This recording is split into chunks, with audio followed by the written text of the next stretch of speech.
Garden Basics with Farmer Fred is brought to you by Smart Pots, the original lightweight, long-lasting fabric plant container. It's made in the USA. Visit smartpots.com/Fred for more information and a special discount. That's smartpots.com/Fred. Welcome to the Garden Basics with Farmer Fred podcast. If you're just a beginning gardener or you want good gardening information, well, you've come to the right spot. It may not be planting time where you live, but it certainly is planning time for your 2023 garden. If you're looking to plant something different, a good place to start is with the All-America Selections winners. This is a yearly compilation of new plant entries, annuals and perennials, ornamentals and edibles that have won the praises of plant expert judges throughout the country in trial gardens from coast to coast. The 2023 entries include new winning tomato and pepper vegetable varieties, as well as colorful annual and perennial flowers, and that includes ground covers and houseplants. There's 11 plants in all that have been chosen by judges as the 2023 All-America Selections winners. We're podcasting from Barking Dog Studios here in the beautiful Abutilon jungle in suburban Purgatory. It's the Garden Basics with Farmer Fred podcast, brought to you today by Smart Pots and Dave Wilson Nursery. Let's go. We are in that season where we are planning our garden, not necessarily planting. So what are you going to be planting in 2023? Well, one good place to start is with the All-America Selections winners. And they have a new list of 2023 winners that might pique your curiosity and you might want to try. There's a lot of great AAS winners. They've been going on for years and years. To tell us more about it, Diane Blazek is here. Diane is the executive director for the All-America Selections winners, as well as the National Garden Bureau. And follow along with us as we go through the 2023 winners in the AAS winning category. So let's begin with a flowering plant that has been a staple of college students for many generations, the coleus. Yeah, so this is really fun because as a coleus, you don't want it to flower. And so this is one of the changes we've made over the years. It used to be called the flower trial. Now we call it the ornamental trial because we like to have things in there that are indicative of what people are growing and putting in their gardens. So this coleus is our first ever coleus from seed that is an AAS winner. A couple of years ago, we had a coleus that is from vegetative cuttings, but this one is from seed. It's called Premium Sun Coral Candy. So just by that name, it tells you a lot. It will perform well in sun or shade. It holds its colors. It's called Coral Candy because it's got this coral inner leaf. And then candy it's just as sweet as can be because it's more of a compact version, perfect for containers. And it'll just have those leaves that kind of spill over the edges of the container. And I mentioned, too, that it was a very popular college student plant because it's a dorm room window plant for sure, because coleuses do well in a sunny window. Absolutely. Yes, they do double duty, indoors or outdoors. And this one, the Premium Sun Coral Candy, is noted because it doesn't flower, which is what you actually don't want in a coleus in order to retain the vibrant colors in the leaves. Exactly. Yeah. If it starts to flower, it's going to put all of its energy into flowering or producing seeds. So they've bred this one to really not produce those flower stems that usually people just pluck out anyway. Now, moving from coleus, let's talk about a plant that needs a little bit more space because it has big, dramatic leaves. As some people might know it as taro or elephant's ear, colocasia. And this one is Royal Hawaiian Waikiki, which I believe is the name of a hotel, isn't it? It probably is, but it's also the name of a series of the colocasias. Here again is another exciting first for All-America Selections because, like I said, we've only done the non-seed trials for about 4 or 5 years. So this is the first colocasia we've ever had entered, and wouldn't you know it, it won a national award. So all of our judges were really impressed. I mean, not only with the size, but the key thing on this one is the unique coloration and veining in each one of these leaves. It's gorgeous. You have to go to the website to see it, to believe it, because it has this really nice flamingo pink center vein and then some creamy white, light yellow gradations in it. And then it's got a nice glossy green outer leaf. So it's very, very exciting. It comes from a breeder in Hawaii, of course. So that's why they are called the Royal Hawaiian series. What's nice about it, too, it can live in other places than Hawaii because I believe it's hardy down to zone 7. Yes, correct. I'm in Chicago, so I grow them every year. I had 4 or 5 on my front porch this year. I just brought them indoors. They're going to be houseplants for me, and I'll take them back outside next year. So this will be exactly the same way. Okay, I was going to ask you about that for colder climates with the elephant's ear like that. Do you have to wait for it to die down first and then bring it in, or can you bring it in and treat it like a houseplant? Both. Typically, I do cut them down, and I just put them in my basement. You know, it's pretty cool down there, and then I bring them back out in January, and they just take off once they've got some water and heat. This is actually the first year I'm going to try overwintering them indoors. So I've had them indoors since mid-October, so almost 2 months. They look amazing still. So this is my own experiment that I'm doing this year. I think it's going to work out great. I will have huge plants to take outside in May instead of having to wait for them to, regrow. And the good news for us here in the West is the plant is very tolerant of drought and heat, but it does need some room. It gets, about 36 inches tall and wide? Yes, exactly. Yeah. And we should point out that, as you mentioned earlier, some of the AAS winners are available from seed, some are available as plants, and this one, the Colocasia Royal Hawaiian Waikiki, is available as a plant from your favorite nursery. Absolutely. Yes. And there's quite a few online retailers that already have it available. So that's very exciting. That is one of the things. The way that All America Selections works is it has to be new, never before sold when the breeders are entering it. So when we announce the winners, sometimes it takes a little while for them to become available. So we always say, okay, these winners are for 2023, but just be patient. We update our website as soon as we know where they're available online. And then you can always ask your local garden retailer, when you request them or ask about them, they should be carrying them or will soon. That is another aspect of our website, is that we do have a where to buy section. Exactly, and it's very obvious. It's embedded into each of the descriptions of the winners. This particular one, this elephant's ear, is available online from Brent and Becky's Bulbs. Monrovia is growing it as a plant as well, and they supply a lot of Western nurseries with plants. The Southern Living Plant Collection offers it, as does the Sunset Plant Collection. Right. Yeah. So it's really good. Like you say, there's some regionality there where there are some growers and companies already offering them. It's wonderful that this one is so readily available. All right. Another 2023 award winner is a cone flower called the Artisan Yellow Ombre F1, and it's a perennial. Yes. So this one is from our perennial trial. So it has been trialed over 3 winters. So we really put these through our paces. We have 25 different trial sites across North America. So we really get a good representation of all these different climates and how well it does. And an echinacea, is native to a big part of the United States, especially the central United States. So it's fun to see that this echinacea has done well in a majority of regions. So one of the things we hadn't really talked about is the regionality of some of our winners. And this one particularly is a winner in the Northeast and the Southeast. So basically, when you're talking everything east of the Mississippi, this is where the echinaceas are native, and this is where this one outperformed the comparisons. And if you know coneflowers, you know that you're familiar with their daisy-like flowers, and these flowers last a long time. The pollinators love them. There isn't much maintenance involved with an echinacea, and it does bloom a long time. And as you mentioned, it's hardy for many zones, from USDA Zone 4 to Zone 10. Exactly, right. It's a great performer. And then you're talking about the daisy flower. And it's such a vibrant yellow flower that really holds that vibrant color. So I think that's what's super important with a yellow echinacea. Yeah, the bloom size is good size, too. Those flowers are each about, 3 to 4 inches across? Yeah, exactly.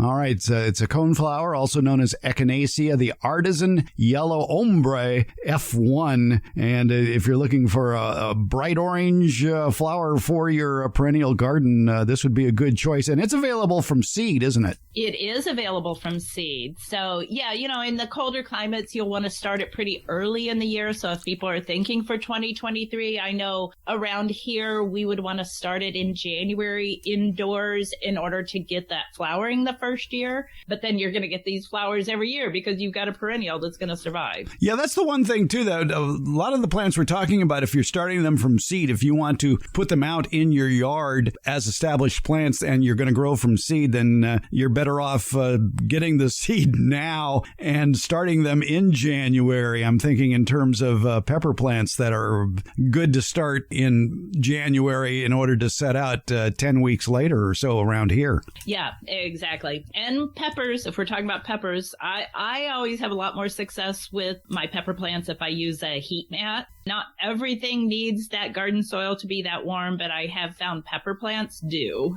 Pepper plants, we've done many episodes of Garden Basics of tricks to get your pepper seeds to germinate a bit quicker. You can go back in our files and look for those episodes. We'll have some notes in the show notes about some episodes where we talk about germinating pepper seeds.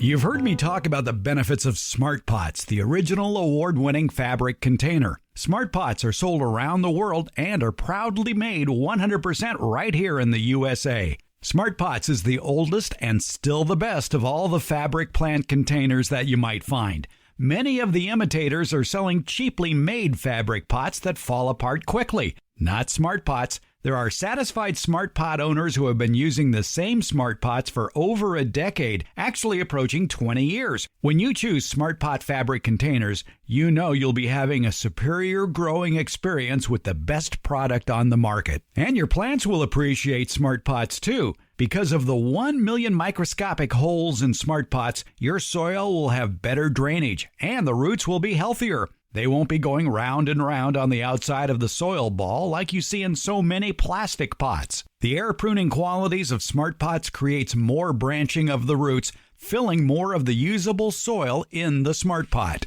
Smart Pots are available at independent garden centers and select Ace and True Value hardware stores nationwide. To find a store near you or to buy online, visit smartpots.com/Fred. And don't forget that /Fred part. On that page are details about how, for a limited time, you can get 10% off your Smart Pot order by using the coupon code FRED. Use it at checkout from the Smart Pot store. Visit smartpots.com/Fred for more information about the complete line of Smart Pots lightweight, colorful, award-winning fabric containers. And don't forget that special Farmer Fred 10% discount. Smart Pots, the original award-winning fabric planter. Go to smartpots.com/Fred.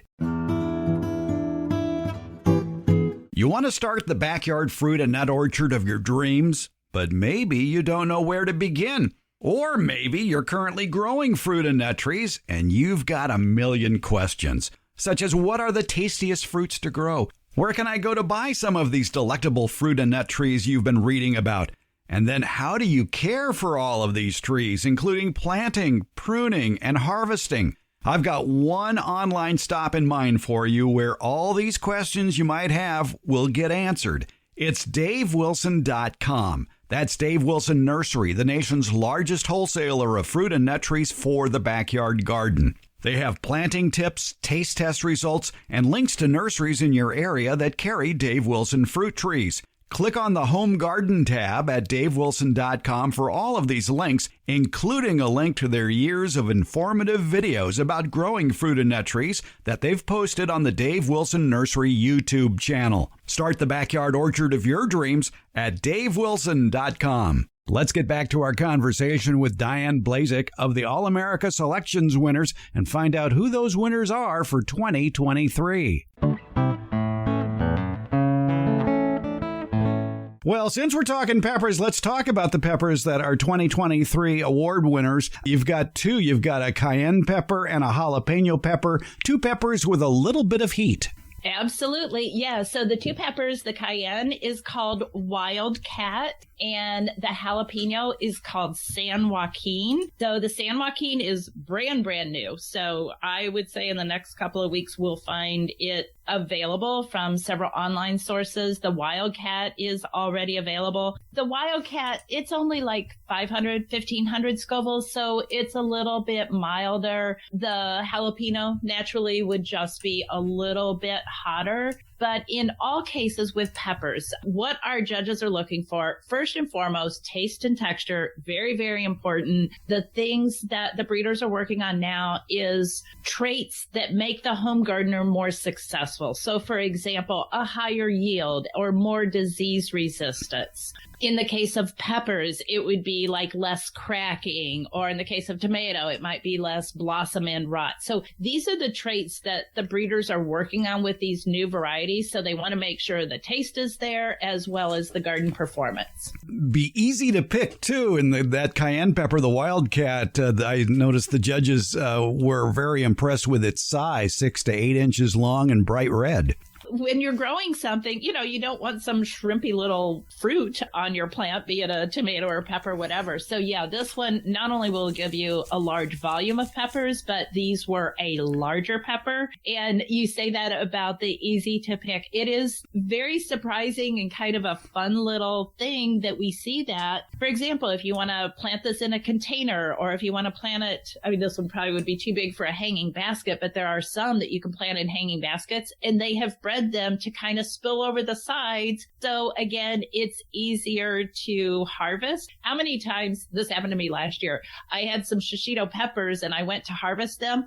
Well, because they're the same color as the plant, they were stuck inside, and I would miss a few and go out a few days later and I had to have one like the size of a cucumber or something. So yeah, making it easier to harvest and knowing when to harvest is another thing that the breeders are working on. And you point out, peppers do last a long time on the plant, and many of them will turn color, too, as they age. Oh, absolutely. Yes. In both cases for these peppers, they will turn red.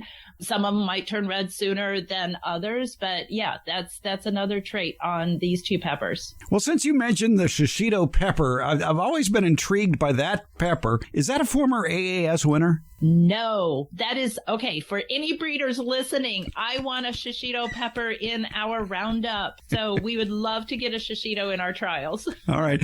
To me, it's like playing Russian roulette with peppers, because with a shishito, I've noticed on my plants, you can pick 10 of them and 9 of them will be mild, but 1 will have heat. Absolutely. And it's funny you say that. We actually have a pepper called roulette. It's not a shishito, it's a habanero, but it has been bred to have no heat. So that's kind of unusual when you're talking about a habanero. And that's one of the fun things that the breeders are working on too is, hey, we have this pepper that has this amazing flavor, but it's too much heat for a lot of people. So yeah, funny enough that you use the terminology roulette and we have a winning pepper that is called roulette. I just hope you're not taking too big of a chance. Right. And I gotta say that the jalapeno pepper that won the 2023 AAS winner, the San Joaquin, piqued my interest because, well, San Joaquin is the county just south of me, so I figured, well, it must be a California-bred pepper, and it certainly is. It came from Bejo Seeds, which I believe is a seedsman down in the Pismo Beach area along the central coast of California. Yes. It's actually a Dutch company, but their U.S. presence is down there around Pismo Beach. Yeah. Which, by the way, if you want to move to California and grow the widest variety of plants possible, you want to move to the Central Coast area of California, one of the inland valleys near the Central Coast, because their climate is perfect for growing just about anything. And I think there are many, many trial gardens in that area as well. Oh, I'm sure there are. Yeah, we've traveled through there, obviously for the flower trials, but also for the vegetable trials. And, they have that nice morning fog that kind of keeps things cool, and then it will get warm. So, yeah, they are able to grow a huge variety of types of plants down there. All right, let's back up a step as far as the award winners go, and let's talk about the Leucanthemum Carpet Angel, which is a ground cover. Right. Yeah, we can't miss this one. So it's perfect. And I love that this is audio only. So we get an opportunity to really define the look of this plant. And to me, the name describes it perfectly. So carpet means that it forms a ground cover. Angel, when you think of angel, you think airy, white, fluttery. That is exactly what these flowers look like. So they're a double flower. So they have the petals that will kind of droop down, maybe think of wings. And then you've got this in a second flower, an inner petal. So it does have a yellow center with these little fluffy petals around that yellow center. So it just makes a really nice, fluttery, frilly ground cover. And this too was in our perennial trial. It's hardy from zones 4 to 10, very similar to the echinacea that we talked about. But yeah, this leucanthemum, which overall, it feels as though leucanthemums are really making a comeback, and the breeders are working on some unique traits among the leucanthemum. Being a ground cover, that's one of the main traits that the judges were impressed with here. Yeah, when we say leucanthemum, too, a lot of people would know it as the Shasta daisy. And I think this flower of the carpet angel, when I first glanced at it, I almost thought it was a spider chrysanthemum. Yeah, you're right. It does have that look with the long drooping petals. Yeah. Yeah, I was amazed that this is the first ever ground cover Shasta daisy, as well as the first ever winner from this breeder. Yeah, I know. Isn't that fun? And this, too, is a breeder from down in the Lompoc area. Okay, another, again, Central California coastal valley that has not only wonderful gardens, but also wonderful wineries as well. Yeah, the Leucanthemum Shasta daisy as a ground cover, it just around here, those ground covers just bloom and bloom and bloom, and I'm sure this one is no different. Yeah, exactly right. And each plant, it'll get up to like 20 inches wide. So that's a pretty decent spread on a leucanthemum. Right. I would think, too, that it would bloom more if you deadhead it a little bit. Oh, yeah, absolutely. All right. By the way, you mentioned that you were glad this is audio only, and I agree for many reasons. But also, in this week's Beyond the Garden Basics newsletter, we'll take a deeper dive into these AAS winners, and we'll have pictures of all of 11 of the 2023 AAS winners in this week's Beyond the Garden Basics newsletter, so you can see what they look like. In fact, if you subscribe and you're listening to this, you could open it up and follow along as we talk about them. Perfect. Thank you for providing those photos. That will add another element. Thank you for providing the photos.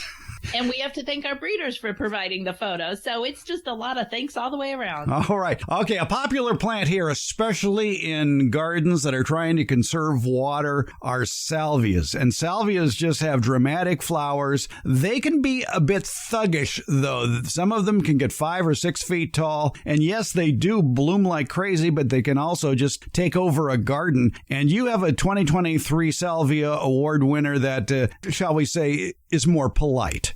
Yeah, definitely a little bit more polite. Not going to be the thug.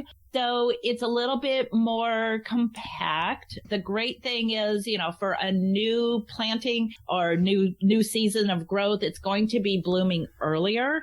There were some trial sites that were seeing it about 2 weeks earlier than the comparisons. So that was a great thing. The gorgeous purpley blue was another good thing. Winter hardiness, heat tolerance. It's just all around a really, really good salvia. And I love the name too. It's called Blue Bayou, not Bayou as in New Orleans Bayou, but B-Y, capital Y-O-U. Yeah, or if you're musically inclined, it's not the song by Roy Orbison or Linda Ronstadt. Right. All right, Blue Bayou. But if you want to associate the two, that's totally fine. All right. So, but it's a salvia, and it does have those beautiful dark blue, purple-like, straight-up growing flowers. Yes, exactly. I mean, some of those flowers can get to be like 10 to 12 inches in length. So total plant height, that's half the total plant height. So you're getting a lot of color on this plant. And if you want to attract hummingbirds to your garden, salvias are a great choice. Absolutely. Yeah. All right. I noticed that in the description, it says it's not favored by deer or rabbits. Has that been tested? That's what the judges were saying, is that they would see, okay, well, they're going to go eat this and they're going to go eat this, but they avoided it. But like anything, if salvia is the only thing in your yard and you have a lot of deer, they might eat it. But if there's other things in your yard, which hopefully everybody is doing a very diverse ecosystem in their yard, then the salvia will not be the first thing that they nibble on. Yeah, you put it deeper into the garden, and on the outskirts, you put out a trap crop for the deer. Yeah, there you go. All right, so it's Salvia Blue Bayou, and this is another plant that will be available as a plant, not seed? Yes, exactly. It is not from seed. It is vegetatively propagated. So it is something that you'll find in local garden centers and online, but it will definitely be as plants, not as seed. All right. Another 2023 award winner is a snapdragon called Double Shot Orange Bicolor, and it is really a nice, bright reddish orange color. Yes, isn't it though? I love the name Double Shot, and the bicolor part is the variation. It's got like a white throat on the outside for this orange bicolor, but it's a really nice, it's part of a series. We trialed the orange, and it's a orangish red. So I don't want people thinking that it's a orange, but it's an orangish red. And the fact that these are double flowers just gives it way more of a punch in the garden. It's something that's going to be kind of a head turner instead of, oh, okay, yeah, well, that's fine. This is going to be something different. Yeah, and it is a national winner. And here in the West, we think of snapdragons as a cool season annual for your garden. But in cooler parts of the country, you could grow them in the summertime. Yes, exactly. Right. I think of them as like a late spring and summer plant, but that's the great thing is it's a snapdragon. So everybody has their favorite times of year to grow them. And this one will just be a really strong performer. It's not going to flop over, even though it has that many flowers and they're double flowered. The stems are very sturdy and it's not going to be overly tall. So something really good for both containers and in ground. Yeah, about 18 to 20 inches tall, and the flowers about 2 inches wide or so? Yes, exactly. All right. Is this plant from seed, or is it only by plant? No, this one is from seed. So and this is another one we just announced a couple weeks ago. So I would say probably by January, you're going to be able to find some online sources that we'll have links to on our website. And again, that website is all-americaselections.org. We'll have a link to that in the show notes, by the way. Okay, now we come to a vegetable that I'm curious to try myself, because we had a recipe a few weeks ago for a pumpkin soup recipe, and the trick I found out with making a pumpkin soup is you need other winter squash varieties in there, not just pumpkin, and kabocha is one of those winter squashes that is highly recommended for pumpkin soup recipes, and you have a kabocha squash that is a 2023 award winner. Yes, it's called Sweet Jade. And it's interesting you say that, because we have heard a lot of people say that they will just grow and substitute a kabocha or a butternut squash instead of pumpkin, because a lot of the pumpkins that you're going to buy are probably bred for jack-o'-lantern uses or carving, not necessarily for the flesh. If you really want to have that good old flavor of kind of a sweet, nutty, creamy, fleshed whatever it is that you're using, baking pie, pumpkin bread, then one of these winter squashes would be great. So this Sweet Jade was one. It's a little bit smaller. That's another trait that we see with the breeders when they're breeding vegetables is they call them personal size produce, but think of like the miniature peppers that you see in the supermarkets. This falls into that category so that you're not getting this squash that if it's two of you at home fixing the squash, you're like, oh my gosh, we're going to have to eat squash for days. So you've got the personal size produce with this Sweet Jade. Yeah, it's nice to have a squash around that doesn't grow crazy when you're not looking. And this one gets, about 1 to 2 pounds? Yeah, exactly. And let's describe it a little bit. It is a round shaped squash. So if you've got one of these squash recipes or pumpkin recipes for a soup, you could use this, carve it out, take out the seeds, cut off the top, bake it, and then use it as a soup bowl for your pumpkin or squash soup. So kind of a multi-purpose product. I noticed that among the judges' comments about this particular squash variety, that it does have a nice internal color. And one judge said it has incredible taste. It doesn't even need butter or salt. That's good. Yeah. Let's make it super healthy. No butter, no salt. But, you brought up something that we should talk about is every single one of our AAS winners from, say, the past 10 years or so has comments from the judges. So obviously we use the comments in our descriptions. It's almost like a testimonial. If you click on the little green box that says judges observations, those are literally the quotes that came in from our judges that help us determine whether or not it should be an AAS winner. And of course, no year of AAS winners would be complete without a tomato winner. The AAS winners are famous for all the tomatoes that have won over the last 90 years or so. And the latest one is spelled a little funny. It's Zenzei or Zenzei, Zenzei. Right. Yeah, we've been pronouncing it Zenzei. We haven't been told that we're wrong yet. It's kind of funny. You have tomatoes from A to Z. So now we definitely have a Z one. And this one is great because it's a Roma tomato. And I think I had mentioned earlier that one of the things, or a couple of the things that the breeders are working on is disease resistance, maybe earlier or shorter maturity. Maybe it won't have blossom end rot. So all of those things are characteristic of this Zenzei. So it's a nice big Roma. In fact, we have the picture on our website. It's a female's hand. So, it's probably about a 4-inch long tomato. But again, the key thing is better garden performance that makes it easier for the home gardener to be more successful. And being a Roma tomato, then it would be great for canning. Is this a determinate tomato?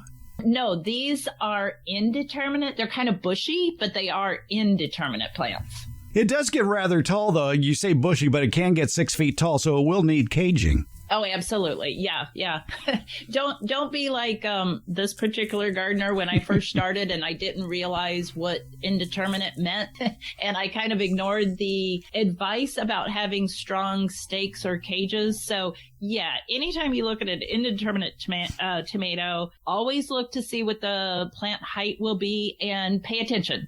If not, you're just going to have kind of a woody, viney mess on your hands, and it's going to be hard to harvest. Exactly. Yeah. Get them to grow up, not spreading throughout your garden. And by the way, if you're wondering, indeterminate means it will produce tomatoes throughout the growing season. A determinate variety is perfect for canning because the majority of fruit will ripen at about the same time, so you can grab 20 pounds really quick for canning purposes. Yeah. And finally, we come to a watermelon called Ruby Firm F1, and this looks almost like a personal-size watermelon.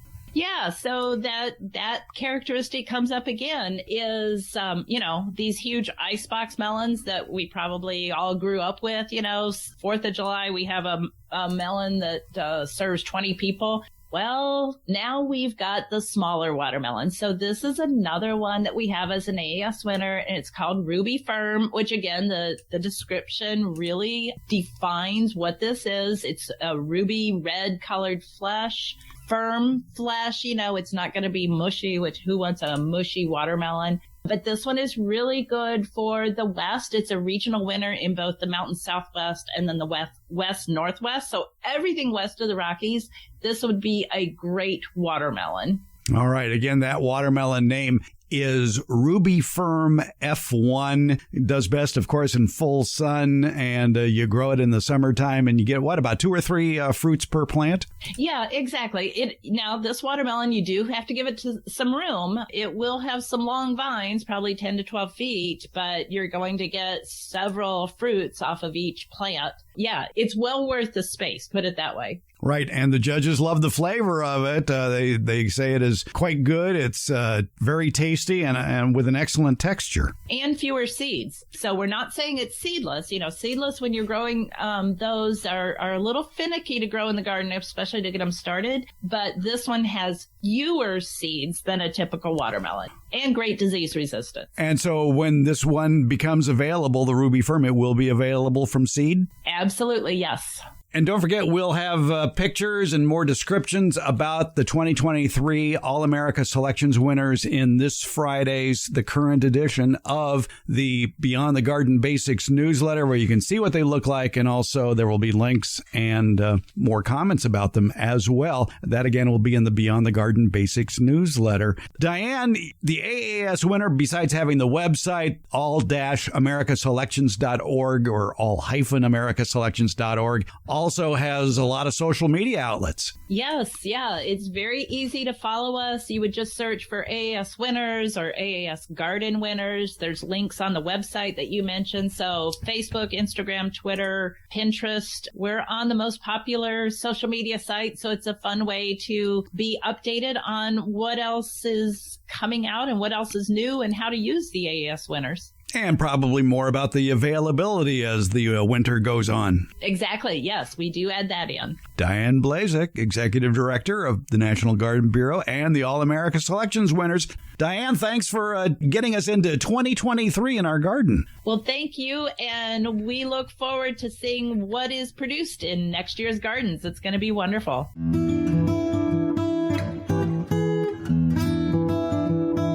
The Garden Basics with Farmer Fred podcast comes out once a week on Fridays. Plus, the newsletter podcast that comes with the Beyond the Garden Basics newsletter continues, and that will also be released on Fridays. Both are free, and they're brought to you by Smart Pots and Dave Wilson Nursery. The Garden Basics podcast is available wherever podcasts are handed out, and that includes our homepage, gardenbasics.net. And that's where you can also sign up for the Beyond the Garden Basics newsletter and podcast. That's gardenbasics.net, or you can use the links in today's show notes. And thank you so much for listening.